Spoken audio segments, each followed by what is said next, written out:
بسم اللہ الرحمن الرحیم۔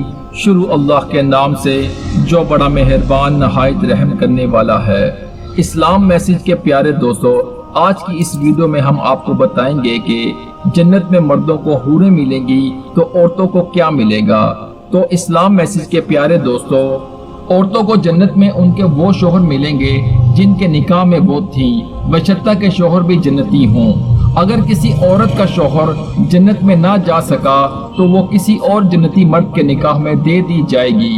اسی طرح جو عورتیں کنواری فوت ہوئیں وہ بھی جنت میں کسی مرد کی زوجیت میں چلی جائیں گی۔ اس کے علاوہ جنت کی نعمتیں مثلا محلات، لباس، غذائیں اور خوشبوات وغیرہ مرد عورت میں مشترکہ ہیں۔ البتہ دیدار الہی میں اختلاف ہے اور صحیح یہ ہے کہ دونوں کو ہوگا، یکے بعد دیگرے ایک سے زیادہ مردوں کے نکاح میں۔ اگر کوئی عورت یکے بعد دیگرے ایک سے زیادہ مردوں کے نکاح میں آئیں تو اس میں دو قول ہیں۔ ایک قول کے مطابق جس کے نکاح میں سب سے آخر میں تھی جنت میں اسی کے ساتھ ہوگی، جیسا کہ حضرت سیدنا ابو درداء رضی اللہ تعالی عنہ سے روایت ہے کہ رسول اکرم صلی اللہ علیہ وسلم کا فرمان عظیم ہے، عورت جنت میں اپنے اس شوہر کے نکاح میں دی جائے گی جو دنیا میں اس کا سب سے آخری شوہر تھا۔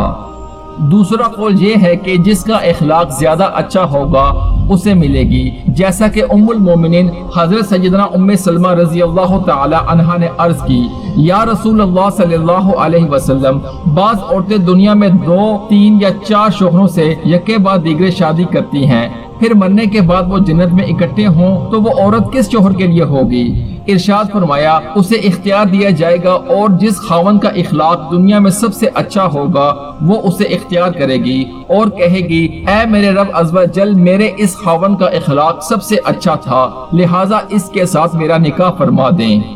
ان دونوں احادیث و اقوال میں کوئی تعارض یعنی ٹکراؤ نہیں، جیسا کہ حضرت سیدنا امام احمد بن حجر مکی شافعی رحمۃ اللہ قوی فرماتے ہیں، جس عورت نے یکے بعد دیگرے کئی نکاح کیے ہوں اور ہر شوہر نے اس کو طلاق دے دی ہو مگر آخری خاوند نے اسے طلاق نہ دی ہو اور وہ اس کے نکاح میں فوت ہوئی تو اس صورت میں وہ جنت میں آخری خاوند کے نکاح میں ہوگی، جیسا کہ حضرت سیدنا ابو درداء رضی اللہ تعالی عنہ کی حدیث میں ہے۔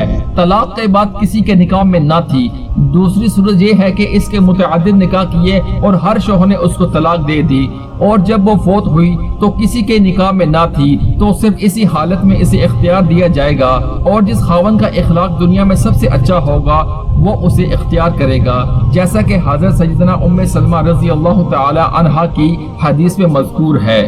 اسلام میسج کے پیارے دوستو، امید کرتا ہوں کہ آج کی یہ ویڈیو آپ کو اچھی لگی ہوگی۔ اگر آپ کو ویڈیو اچھی لگے تو اس کو لائک بھی کر دیجئے اور اگر آپ نے ابھی تک ہمارے چینل اسلام میسج کو سبسکرائب نہیں کیا تو اس کو بھی سبسکرائب کر دیں تاکہ ہر آنے والی نئی ویڈیو آپ تک سب سے پہلے پہنچ سکے۔ جزاک اللہ۔